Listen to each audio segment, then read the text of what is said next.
Oh, the biannual visit from our main man, Carson Arthur. And I guess with so many new homeowners starting gardening, landscaping, we got the main man back on the show. You normally come in the fall, you come in the spring. You know, get us to get ready and then close down. To set the record straight. Yes. Yeah. All right. And to see how my gardening skills and my green thumb skills are doing. Well, that's what we're going to do today. We're going to put you to the test. So a lot of people have been complaining, dads, the gardeners, about lending tools to all the kids, to the neighbors, and they bring them back. They're all beat up. They don't know what they're doing. So we're going to set the record straight today for everybody who's actually giving out tools. These are what the tools are for. All right. But we're going to test you. What are these? Okay, so those are snips. Well, okay, snips is a good word. Yeah, pruners, secateurs. Okay. One of these is for living tissue, and one of them is for dead. Oh, can you tell the difference between the two? Yes, I can definitely. Open it up. Okay, I can definitely tell. You can take that if you want. Hold that. Can I take that? What do you think? So one's for dead. One is for living wood.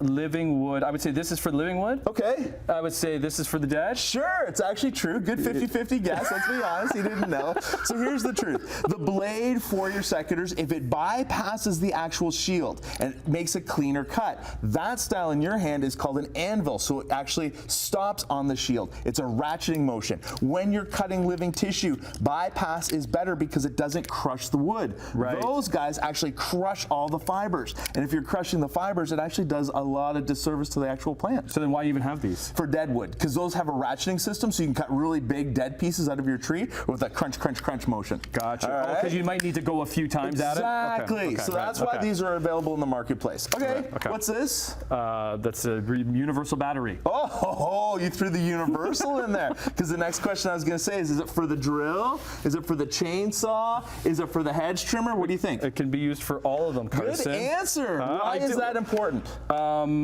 Just for our world, so we're not using so many batteries. Exactly. See, you've done this. This is great. So here's the truth. We're starting to see more and more move away from fossil fuel and yard tools that use actual gas power. Even contractors are moving into battery operated. But the key is the platform is what's going to matter, right? Many of these batteries have recycling programs behind it, so now you can actually get a battery that goes in every single tool, and you can now start buying tools that have no batteries. Really? Yeah, so Craftsman, if you go with a Craftsman platform, you can actually buy the tool without the battery because you've already got batteries from all the other tools. Oh, I see what you're saying. So now when you go into your box stores and you start doing some shopping, what you're looking for, of course, is the tool, but you're also looking for the platform of all the other tools that you have. So they're interchangeable. So much better for the environment, but it actually gives you more flexibility, which is key. So do it with Craftsman. Need a trim up there? Already done.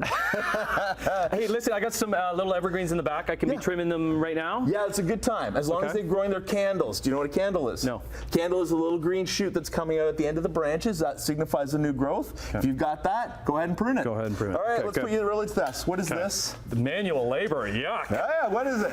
That's a shovel. Is it, or is it a spade? Oh, that's a shovel. This is a spade. No, right? This is a shovel. This is a spade. Flat bottom. That is an edger. Edger. All right. So here's the deal for all the gardeners out there. We are so used to planting with this in the garden. This is actually bad for your plants.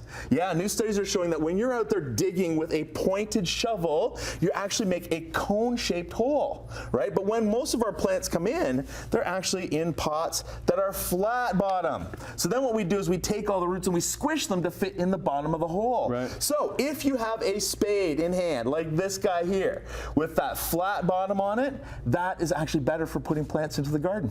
See, I've right? done a lot of these, and I didn't know. Yeah, we haven't. I don't know if we've ever covered that. That's no, good. it's a new awesome. one. All right. So what's that thing in your hand for? This is an edger. And what do you use it for? You edge it like along your flower beds. So why does it look like that?